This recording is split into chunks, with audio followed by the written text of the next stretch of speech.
Notice this little boy, he's basically non-responsive. I haven't worked with him yet. This is a first lesson. He has SMA type 1, trach, vented, and even now when I'm touching him, non-responsive, meaning that when I touch someone, I'm looking for when their system starts to talk back to me. And he's still non-responsive right there. He's just starting now, where he's actually responding to my movements. So as I'm going in, light rotation, it's hard to see because his bib's over there, but I'm just looking to see now where his tone is. When I talk about tonus, almost like when you're kneading or rising dough or so forth, there should be a point where you can touch in and they want to come back to you.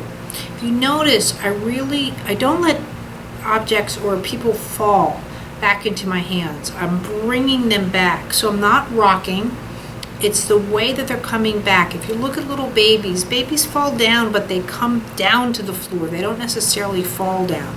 And so that's what I'm doing here. Now, if you notice too, again, like I've said before, you don't see me doing clam hands, that I'm doing actually, so the rotation is going out on the hands. And I'm really working more so to see if I can activate the ribs, and he's doing actually quite well already. So I'm keeping my eye on him right now. Even though I chat away and do all of this, I'm not fixing him, I'm not changing his position. This is what he knows. SMA type 1 is a very severe regression that happens on children.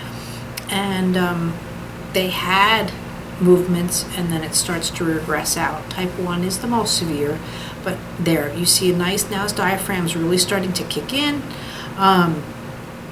And I'm still, again, chatting away, making everybody comfortable. And what I just started doing here is a light little bit of the arm lift coming in, just to see if that will kick in. Now, again, is he balanced and so forth? No. But if you've also noticed this whole time, and if you have to go back, please do, there's also very, very little, if at all, vision on this child. The eyes are kind of fixed.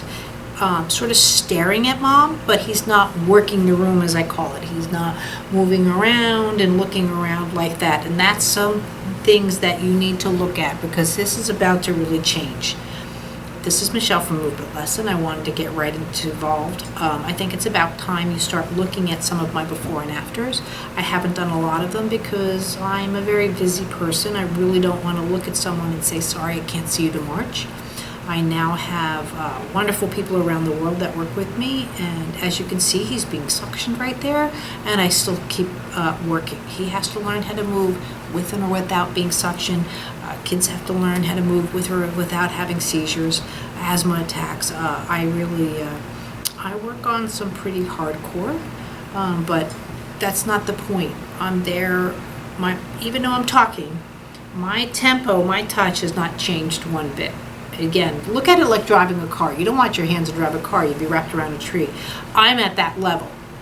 I don't have to, quote, pay attention to what my hands are doing.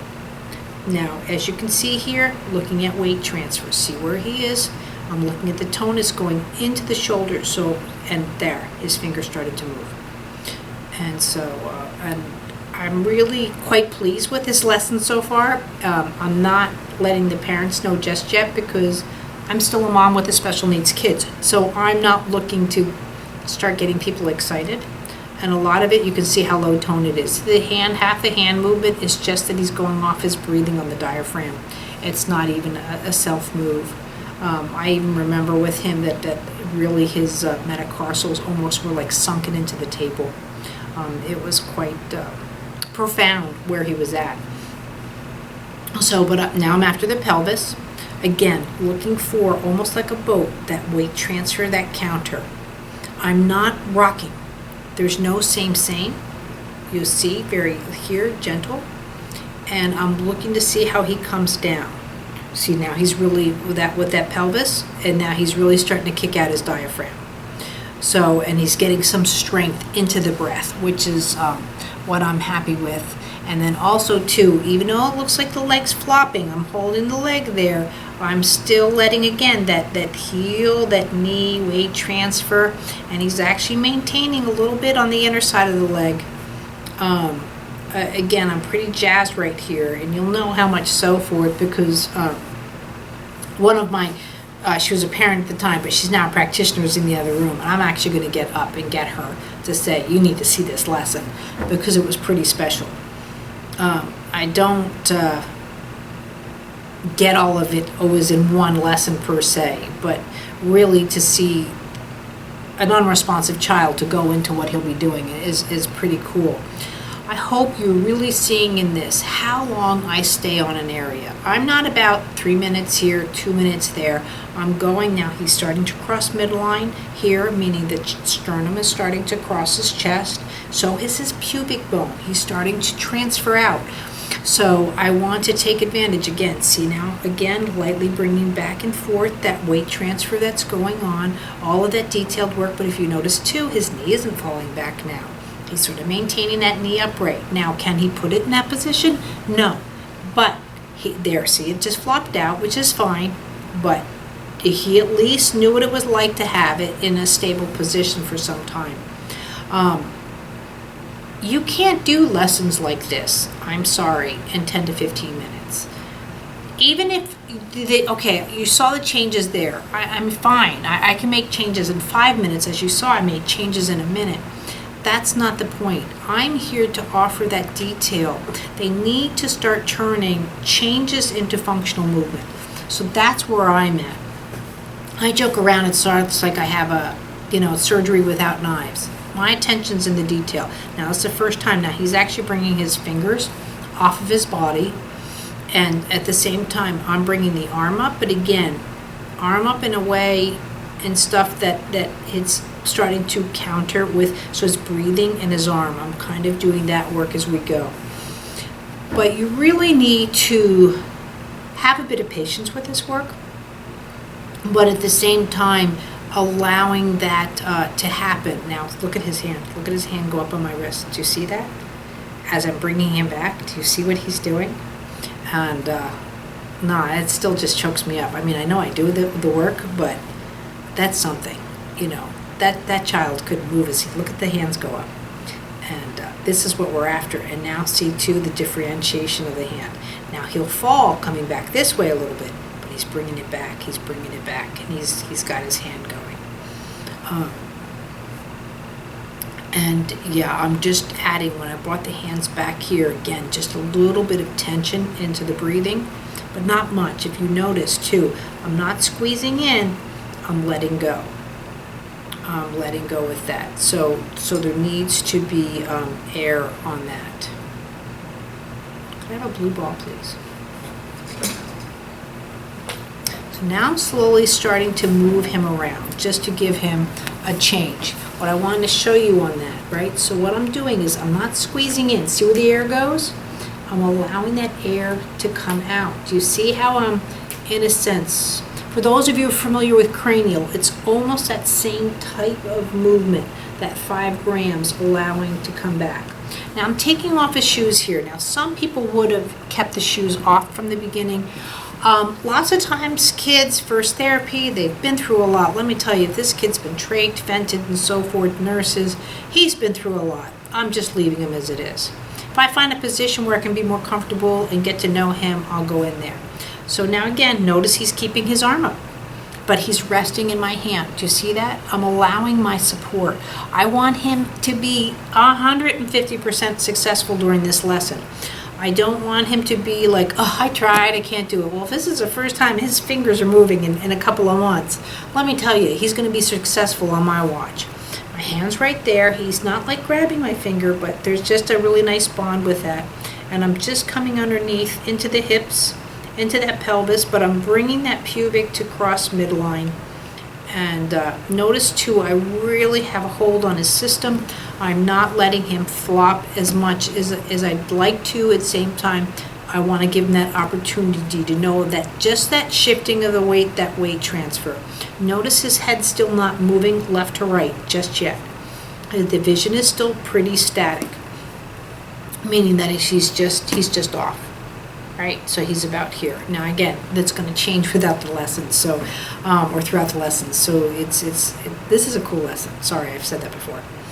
So again, notice now too when I'm doing this, I'm twisting just a little bit of that arm. I'm all about rotation, but see that counter rotation? And now his foot's crossing the other foot, learning how to cross midline here. And now his arm came down. Again, see how I'm going underneath to support. Now his fingers touching the table are just as important, and also getting behind his back. Again, see again, working through the system. So, and bringing him over that way. And now I'm coming along. Now I just want to integrate a bit more of that spine in with the pelvic region. And also too, as most of you do know, and if you don't know, one of my specialties are, if you start to organize a diaphragm, you get vision. And this is just about to start happening. Meaning the diaphragm needs to know how to come over the system. It needs to know how to not only expand, but again, children at this age don't have articulated diaphragm movements, especially those with something like this, like SMA type 1. So now what I'm going in is now I'm going up into the coccyx and starting to strengthen the spine. So I'm just applying just enough pressure up through the coccyx to give his spine strength. Because imagine he hasn't sat on his own in a sense or felt that weight. It's hard to feel the weight of the system when you've been trached. You will have a muscle tonus issue, and also because a lot of you aren't familiar with the trach. The trach goes in and out, and you'll automatically get where the elbows want to come back. It's a lot of the system because the esophagus doesn't want to get hit with the plastic coming in, and the swallow gets affected. So those are other things that people go through. Now notice now too, his head's starting to move more with his spinal movement. And he's actually wobbling his head just a hint, but he's starting to get a little bit of a wobble in, and the head is starting to separate from the body, meaning that twist, instead of just same, is starting to happen. It's not about growing long with the legs, any of that. I'm looking for that whole counter within the whole body, just like if he's a newborn baby, you will see that. But notice too, he's actually maintaining his arm up there, and he's really starting to move his pinky now. It's not like when I'm bringing him back where he's flopping his arm back off. Again, very significant. And now look at the tonus now pulling through on his system, how he's going long in the spinal column, sort of like a semidural tube pull. Now the arm is coming back down again, but see, look at his fingers. He's not just flopping like he just did. Look at him hold that hand. Now he did that, but he tried to stable. Look, he's bringing it back up again. Isn't that exciting? Look at those fingers starting to scrape around. Look at him trying to go in and out with his hand. Again, I know he's just lying there and in that sense, and he's looking off to the side. But let me tell you that his pinkies are going, and nothing else. This kid's got something going on that's pretty special. And I'm after to get more out of him in that sense. Again, notice he's comfortable. He is not crying. Any therapy, I'm sorry, that crying is part of the goal, you need a new therapist. I'm sorry. There's no reason. I actually have a lot of people that are afraid to come to me because they tell me like, oh, my child will not, no, it's not going to happen. They're not going to sit still. They're not. It's different here. Usually by the third lessons, they don't even want toys. Look at him go back and play with my fingers there. Isn't it cute? Sorry, I can say that afterwards. He's just a really sweet little boy, but he's starting to explore. And right now, and I mentioned this in my 7 Essentials of Working with Special Kids. Right now it's a free book. If you don't have it, you should get it. This goes under can't versus can't. It's not that he can't do something. He doesn't even know it's available. So he's starting to explore. Now, I left to go get a colleague to watch this. And showing pictures, too, of what I've been through. My son regressed severely at 13 months, and they thought he actually had SMA. His regression was so severe, going from walking, talking, to where he was. So I was fortunate that wasn't the case, but I am very familiar with SMA just because of my personal experience as well as what I've had with other clients. I've had quite a few clients with SMA. But please remember too, Movement Lesson is not about the diagnosis. Movement Lesson is about lesson in movement. If this child leaves, if any child leaves, if you leave, an adult, a senior leaves, and they have improved movement, then they've learned something. And if the brain now learns, is we're in learning stage versus regression stage, you've changed the future. And yes, some people need progressive lessons. I get that. but again, the word's progressive. They learn how to really trust their body and how to move and go in and out of movement where it's safe again. So his hand's really just exploring on his own. He's feeling that he's got a shirt. He's not looking for the floor. I'm back to work. Now I'm just looking for where the pelvis is again expanding and expanding, again coming down to the floor, coming around. But again, I'm just working quite hard. I'll zoom in here and there as I see fit, just so you can see it. But again, see how now I'm looking for the tonus of the spine. A light rotational pull coming up. And again, I'm not looking to elongate or stretch. I'm just looking for those organs to shift out in the pubic symphysis. You have to imagine when you're just laying there, elimination, digestion, all of the GI systems really have issues with what's going on. So I'm just pointing out how I can go into the pelvis and now how he's crossing midline, and he's also maintaining the arm there. The arm now no longer is flopping out backwards. I'm showing the difference between, I haven't worked on the left side, don't normally do this, but comparing how coming to the left where the hip is at, and then where the right is where the hip is at. And you can see how unresponsive still the left side is because I haven't worked on that yet. And that tonus is not there. All of those things that I teach in movement lessons, I teach parents and professionals, as well as you by doing this video, but just showing you the difference. Now, some modalities like to stay on one side and then work on the other side. Yes and no. If you have a pretty traumatized system and you're getting a lesson like this, this is not the type of person I'm going to leave unbalanced. Not only that, there we go. He's starting to cross midlines with the pubis symphysis and also with the sternum. And he's starting to really fix eyes on my colleague, which you can't see just yet. But again, now look at the tonus in the head as I move the pelvis around. And that's why I start going on both sides. Look at the difference now. His back's arching. He's maintaining his hands up and so forth. So now I'm going into that baby float that I talk about in so many videos, that I'm just here and allowing that pelvis to come in and allowing the back to find its way, spine into the pelvis, into the head. So, and notice too, he really hasn't had to be suctioned that much or anything like that. It's not that I'm getting a lot of junk out per se or changing. I'm trying to activate the left arm right now by going in and just, again, not only with the wrist movement, but that same. One of the things that you really don't see, especially with kids with special needs, from autism with the flapping, CP, but the elbow likes to position around here. Either the elbows are before or after. You'll get movements like this, so here or here, but they can't come in and out. And that in and out is what really torques the chest cavity. So that's what I'm working on. Not so much that I'm just sitting here with the arm doing this, I want that movement, and that's why I go under the pelvis to get, because that's getting out of the car. Those are functional movements. Me just walking our arm around like that, that's not functional. I can't feed myself. But if I have this kind of movement, guess what? What time is it? I can feed myself. I'm always working on a functional movement. Even if you think it's this big, it's a functional movement. And so now I'm coming underneath, again, keeping successful. Now, to remember, this is crossing midline on an adult, but a child's sternum needs to, and that's what I'm doing. I'm rotating it with the sternum and rotating through the back, getting that whole full rotation. But notice too what's happening here. He's still looking that way, but now his body's coming this way.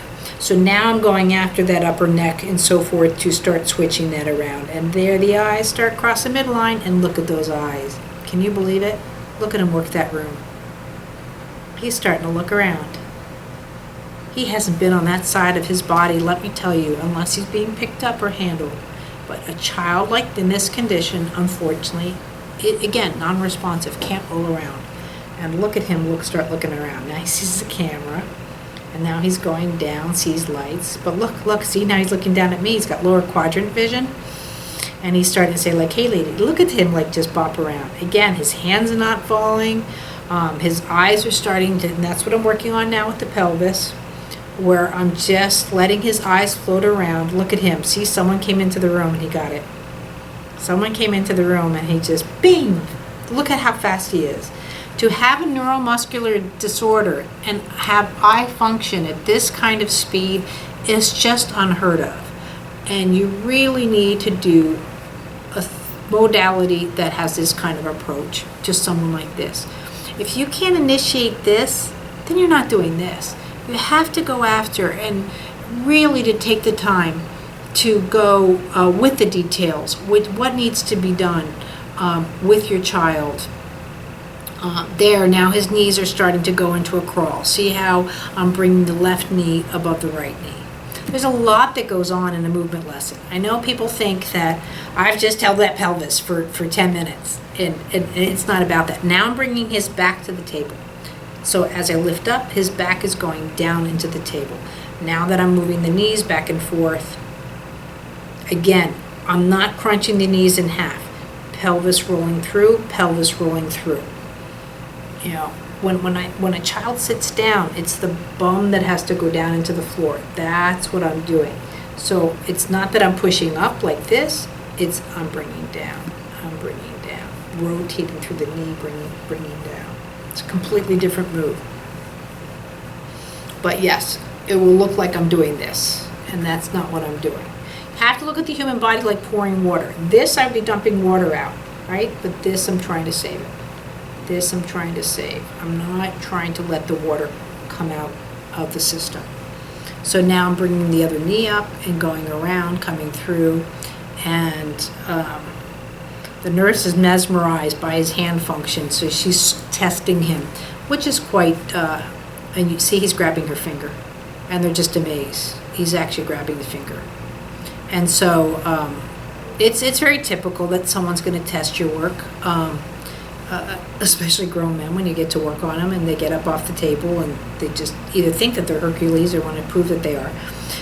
But, which is fine, you know, just to see all of that. But I'm really, you know, notice too, as he's bringing back, there's still a little bit of a fall there, but it's not, he's not flopping. So he's learning how to just interact with gravity. And that's what really movement lesson is all about. This whole lesson, bringing him to oppose gravity, what it's like to feel that from all the organs, from the diaphragm, lower back. Now, every time I go back to a movement as well, if you notice how the complexities have changed. So I'm there to work on, so it's not that I'm doing the same movement over. When I see a child's integrated, made more movements than they've had before, I go back home. See, I'm going to go back to the chest now, work on his breathing a bit more, just like I did in the beginning. So it's not that I do a movement and I'm done with it. And bringing him over. So now what I'm doing here is I'm going to start working on some spinal work, but so he can start coming over and looking at his people so he can see all that, mom, the nurse. So right now he's just checking out the camera. Again, notice I'm not propping the vision. I'm not propping that. If he can find it, it is so much more special and cognitively significant versus me putting him in position. I slide him around. I try not to take my hands off of everybody. Even when I'm talking, I'm always working. You don't see me have, I kind of refer to them as, see again, I drop the ball if I take my hands away. I don't have ADD hands. I'm not on, off. I'm always, if I have to move to a certain part of the body, then I tell the person that I'm moving. And again, not that I'm rolling. Look at how, again, coming back more. Because again, he hasn't, with rolling over, it's not about just tummy time. He has to also learn how to come back to the system. And that's what I do with babies all the time. Now he's about to get suctioned again. Again, I won't even bat an eye. He'll get suctioned and I'll just keep working. And now I'm working on all little parts in his body. Now what he's also getting is starting to get hand pressure. I get it, his hand looks a little cut under. That kind of thing. I do not put his hands down. It's frustrating. A lot of parents want to fix the hand. It'll happen. It's okay. And if you look at a little baby who start to play around, they don't do anything perfect. It'll happen. I'm not squishing him.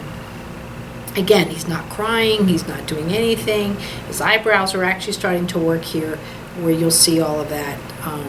And now I'm working on the wag of his tailbone, the coccyx. Thumb is in the coccyx area, and I'm countering with the leg lift. So he's getting that stability of midline crossing, and if you notice the chest going in, and I'm bringing the pelvis back. And that's, again, what you have to do to come over your system to counter, and that way. I'm not looking to sit him up per se, but when he does go to sitting, I want him to be available with those kind of movements when they're there, or if someone goes to put him down in the crib, those things need to be there. Now putting him back in position, you can see again how his eyes are moving. And there he goes. And now he will love this. He has rolled around, I can't even begin to tell you. Just because I'm doing this lesson, though, that doesn't mean you have to take a kid and roll him over. I'm already now 25 minutes into the lesson. They could be fatigued. There could be other things going on. Please don't take this as this is what I do for SMA. That's not how I work. I'm working with this boy. He might have SMA. He might be hypotonic. Whatever the word, that's not how I work. He's getting a lesson from me. I'm not giving him a lesson based on his condition. But since he's doing so well, I'm bringing him around with the head. Now, I've said it many times before, too. I don't normally mess with the head on the first aid. The head is very intimate. A lot of these kids have had IVs in the head. That's not necessarily where I want to go. But he's doing so well.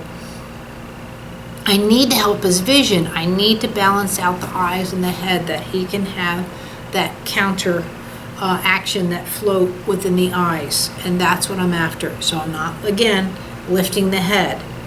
That's a different movement. That's not functional. Kids, babies don't lift the head. They counter and all of that. And they really do it through a pubic bone strike. And it's that way.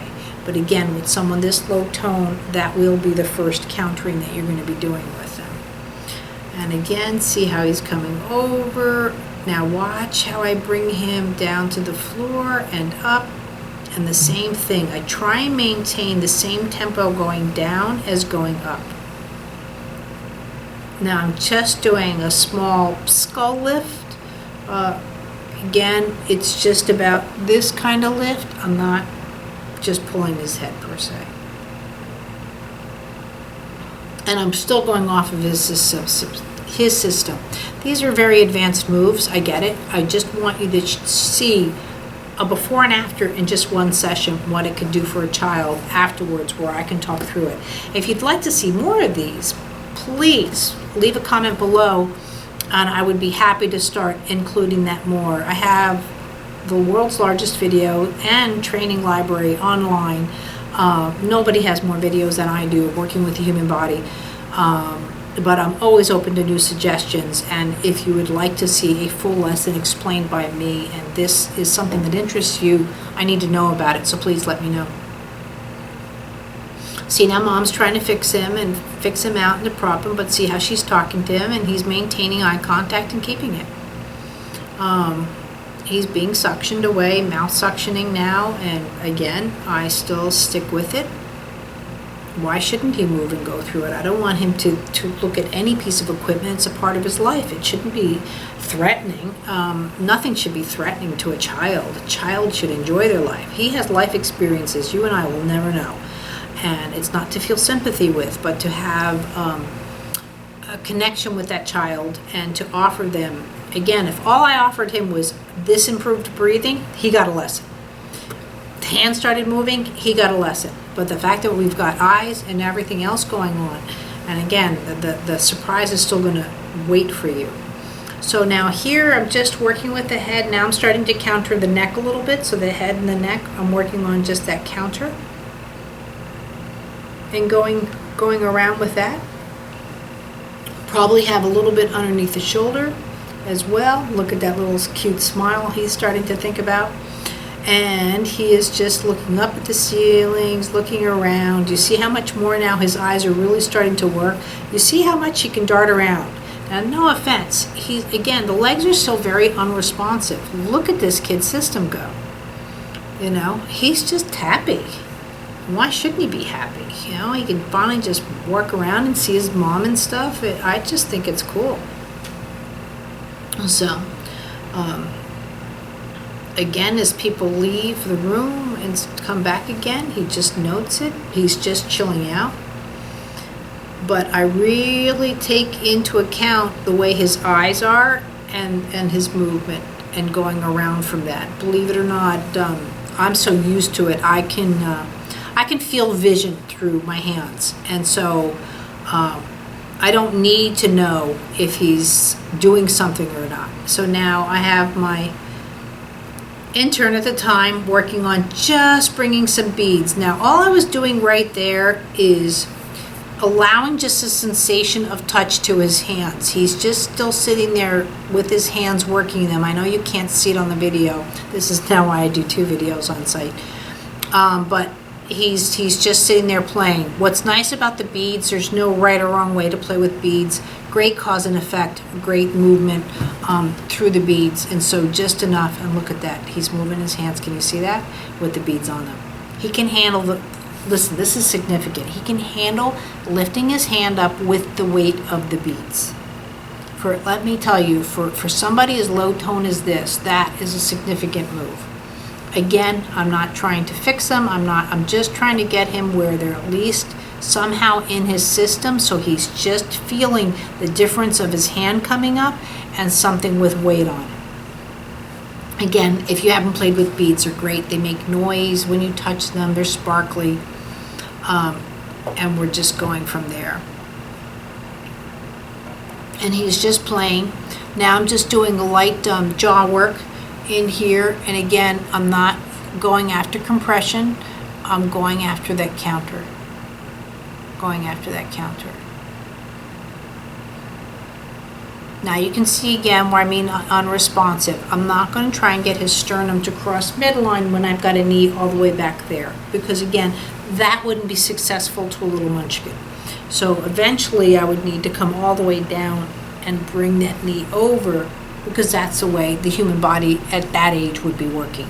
Now you and I, we could go frog leg all we want and start spinning around, but that's not something that he's going to be able to do in his situation. And again, he's looking, even though he's looking, it looks like the same way, his body's on the other side, so he's looking in the opposite way that I'm doing that. And now I'm working on the touch over here and also that scapula raise, so he can come in here and to raise, or sort of touch her, whatever, or touch the beads. Again, notice all the little counters that I make, rotation and counter. I'm not sitting here twisting, right? I'm working on a counter. See how see how I move that inflation, right? See how I move that air through the tube? No difference in the body, but I'm not doing this. So you can call it compression in a sense. There is compression, but I want that response coming out within the movement. With something like that too, I'm going into that wrist because I want that power to come out. That stored kinetic energy that comes by activating those the muscles, the rotation within the muscle. This is not a stretch. Again, I'm just looking to work on the detail. Also, I'm looking for just to bring movement above his shoulders, which is just not, again, a common occurrence for him, other than if he's being propped. Just going in there with the detailed work. And I'm about to spin him around and bring him back to where his pelvis is with me. But I just really want that vision, and he really is just looking around, checking around people that are in the office, and I don't know too if you've really noticed that again, his vision completely improves. Even something like this right here, I've talked about it with the cheek movements this way, but I do it with the head, all around the head. But it's a movement here that allows that float, that rotation not up, down. We're not linear creatures. We need that space to move. And I'm just doing it through the head positions. Especially when there's any doubt or something of a flat head or something like that causing a problem, because then you're not going to have not only that counter rotation, but coming back, especially depending on where the flat spot hits, you'll get like a click and a fall versus that nice rotation. When I do have someone that has a flat head, again, I'll bring my hands in as if the head is round, so the nervous system can feel what it's like to have a round head versus that odd movement that comes in from the crease, especially if the crease is quite severe, and you get that more of that rotation this way versus that nice smooth counter rotation. Notice too, my hands are like seaweed here, where I'm working with him on that. It's not, I'm no Frankenstein hands. I'm just this nice. Now I could do it with each finger, doesn't matter, middle, ring. I'm a little weird that way. I can do it with both hands. I can do it opposite. So these are things that you can play with, but that's the way I'm working my touch. See, it's like I'm drawing a movement out of him. I like to show ballerinas in slow motion, kind of in dust, so you can see that movement, how it goes beyond that. Now this movement here is not going to happen in someone that's younger than 2, but I'm just here now. See, now I've started to incorporate these beads. So now what I'm doing is bringing the beads, just like I'm moving here, but the beads are in between my fingers. So the beads are around his fingers, and I'm allowing, almost like a marionette, this nice little puppetry start to happen with him. And watch him just breathe on his own. I'm not touching him. Now, sometimes I will do that. I sit away from a client just for a second, more so with the kids. But I'm just looking to see what they're going to do. And now he just rolled over, still holding the beads.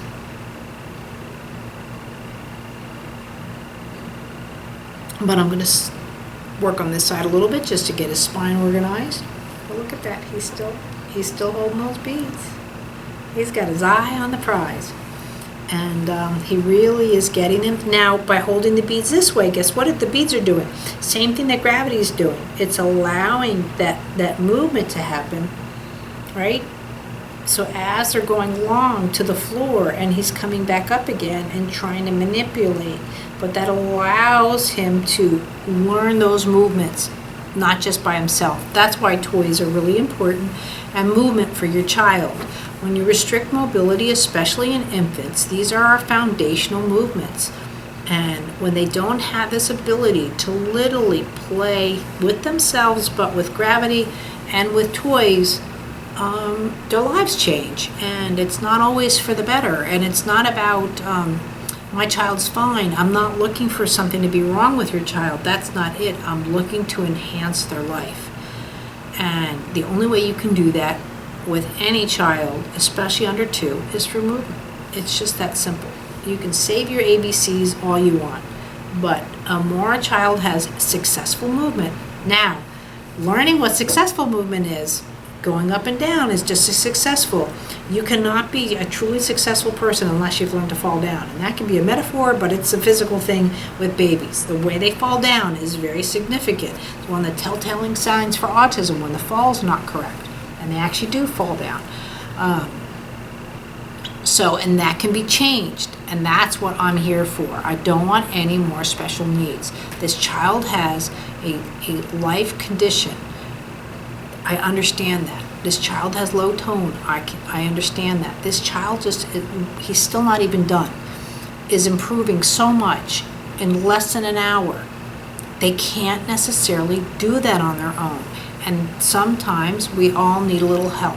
Even as a business person, I'm trying to expand my business, let's say. I need a mentor. I need a business coach.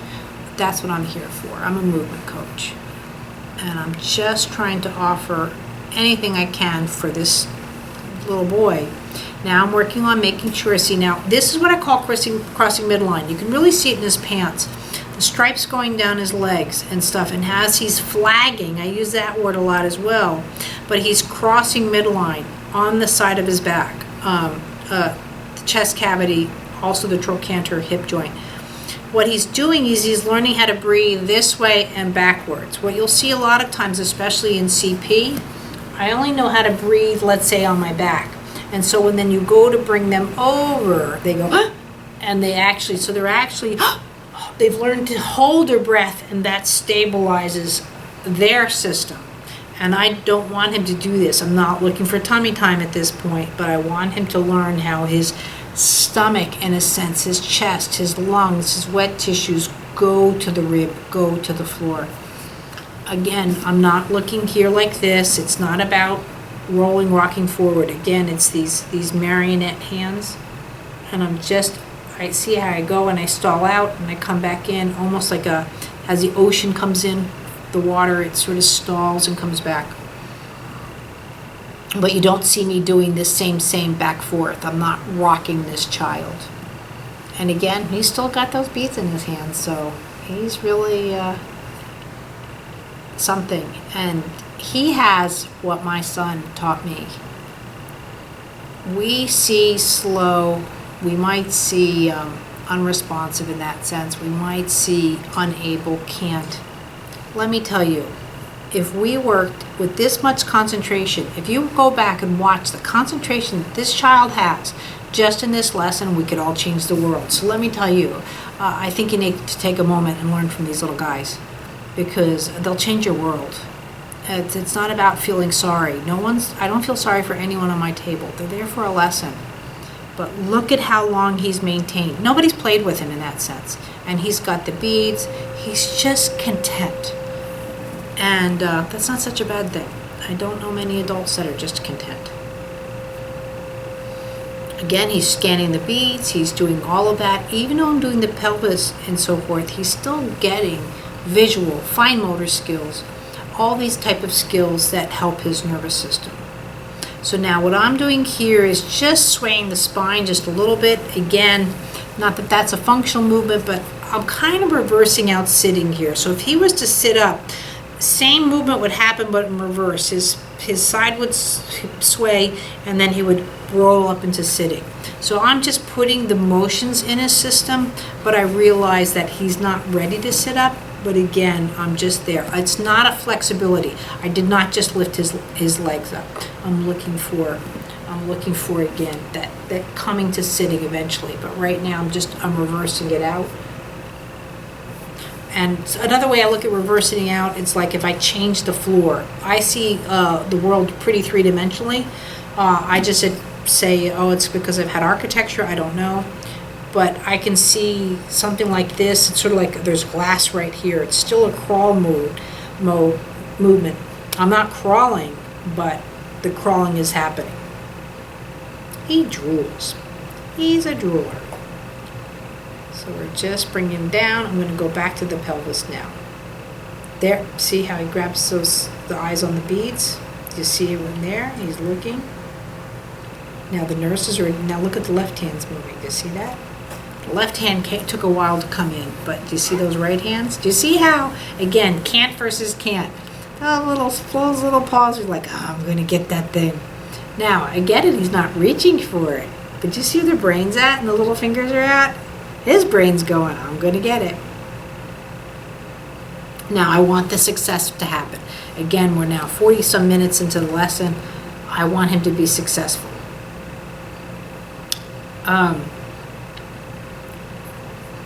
Usually all my lessons last a good hour, if not more. Someone's not coming all this way to me and not getting it. Now, if he was too tired, I would have backed off on the beads. I would have backed off on all of those things. But I'm allowing him to have the opportunity. I'll go into detailed work. I'll slow down versus speed up. But he's not done yet. So now what he's doing, I'm helping him in a sense, but what he's doing is bringing the beads up, and I'm working on that eye contact. He's doing his own vision work. Now his mom's just come around to just because I want her to see what he's actually doing with those beads.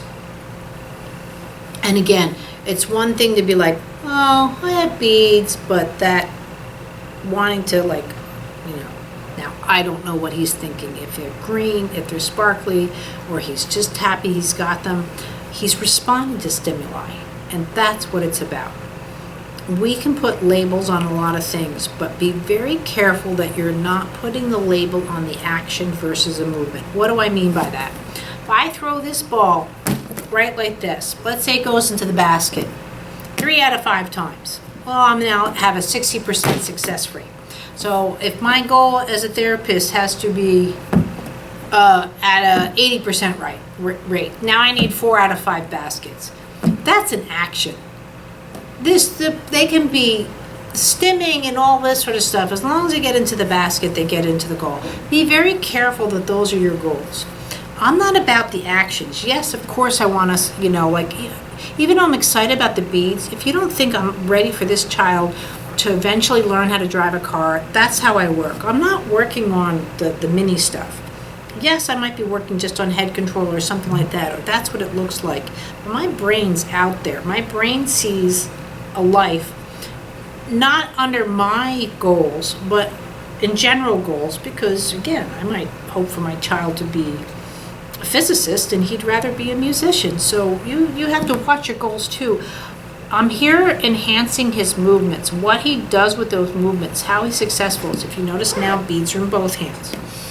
Going back to that pelvis, but look at that. He's looking up. He's got upper quadrant vision now and lower quadrant vision. Let me tell you again, a hypotonic child having functional vision, that's what my specialty is. My son was legally blind, and it can happen. It really can happen, but it's going to happen when you work with the whole body and not just with the vision. We are not cars. The carburetor's over here. I have an engine here. I have a fan belt. It's a system. It's a body. And really, in infants, the diaphragm is not organized well, which is the midsection. You don't have to know anatomy with me. They're really going to have issues with vision. And if you don't believe me, try to hold your breath, tighten your belly, and try and get up and down out of a chair and still maintain your vision. You're going to concentrate on the act and not on what you're seeing or doing. And that's basically what happens with a lot of these little buggers. And now I'm just going in, trying to start going after the feet just a little bit. Not too much. He's had a lot. I'm still working after the spine and the pelvis. So even though it looks like I'm doing also compression, I have a good video on this. It's not compression. I'm going in with the knee. Again, letting that movement go up through the body. How it would work in standing, you really have to notice a torque in the knee. Going straight in would not do anything. You have to rotate out. I'm just really sort of balancing out his body at this point because I know the lesson is just about over. Again, he's got his hands on both beads. He's just really happy. He's just smiling. Note, please, he's still, or not still, he's not crying. There's nothing aggressive about my work, but I'm going to do a before and after at the end so you can see the beginning of this child and after. And use the math. If this can happen in an hour, imagine what can happen in a lifetime. Really, the potential is out there for so many of these kids. That has to be explored a lot more. And just because the brain is, quote, telling the body something, the body has just as much control over how the brain is supposed to work, especially in infants. It's the movement that organizes the brain. It's like formatting a hard drive on a computer. If you have certain movements, you're going to format your hard drive. So, it's sort of like having a child when they've been traumatized, it's sort of like trying to run an iOS system on a DOS. You're going to have the conflicts. Which software is going to run and which isn't, and who's got the most power to override the system. Look at him go rolling around with his beads, and start looking at movement again versus the action. What it's taking for his body to maintain those beads and to roll around. It's pretty remarkable. And again, there's a little bit of fall there in the hands, but again, he's still maintaining his beats. He likes his little action that he has. He doesn't have to sit up now and start using a race car. He's a happy duck. Leave him alone. Get the success there first. Get the success. Please don't sit there and put the stuff, oh, come get it. No, let's work on just getting it first. That's what you would do with your baby. I'm not saying treat him like a baby. I'm saying treat him to be successful. We are very successful with our infants. We start quite quickly losing that ability, especially as parents. And sometimes you have to remember that one when they're about 15, 16. They have to learn how to play a lot of games, especially social things comes in and around, and they've got to learn how to play it and be successful again. And I think a lot of kids get to high school and they lose that, and they don't feel successful, and someone's got to be there for them. So I'm really about to finish off here. I don't want to do too much more. I'm doing more detailed work again in the pelvis and starting to back off now, and to let him just be a munchkin to see what he's going to do with the lesson. But at the same time, it's hard for me to let go. Once I start working with a client, I get pretty attached in a sense that I know their bodies, and their bodies in a sense become a part of mine. And so now mom's coming in and just saying, dude, you were just amazing. But I'm backing off, let the bonding happen, let that happen, let them close out. It takes a lot when someone is that complicated to get off the table. We've got to stabilize, make sure the equipment's on. If they have to go back on oxygen for transport, some kids, because if they fall asleep, they have to be on oxygen. So you have to, in a sense, make sure the equipment's there and hooked up. But I hope you enjoyed this. Again, I'd love your comments. I'm always posting videos, so if you don't know about it, then you need to subscribe. So hit the like button, subscribe. I would love your feedback. Should I be doing this again? I'm going to do a short version of this, just showing you a before and after on the short side. But I've been wanting to do this for a long time, and I really hope you enjoyed it. Thanks. Michelle from Movement Lesson. Let's recap the movement lesson.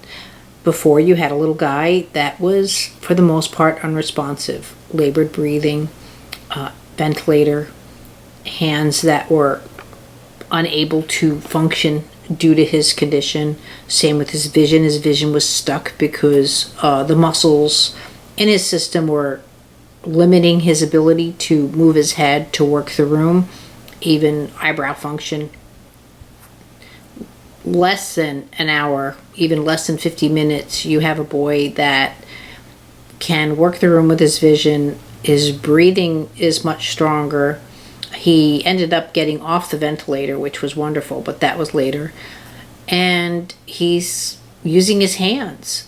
So one of the things you have to consider is which child is at a more operable pace for continued learning in many different modalities, not just for movement lesson.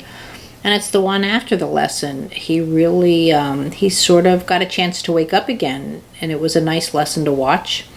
If you have any questions on how movement lesson can help your child, feel free to send me an email.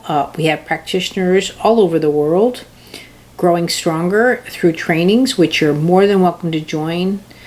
Thank you so much for watching. Subscribe for more information.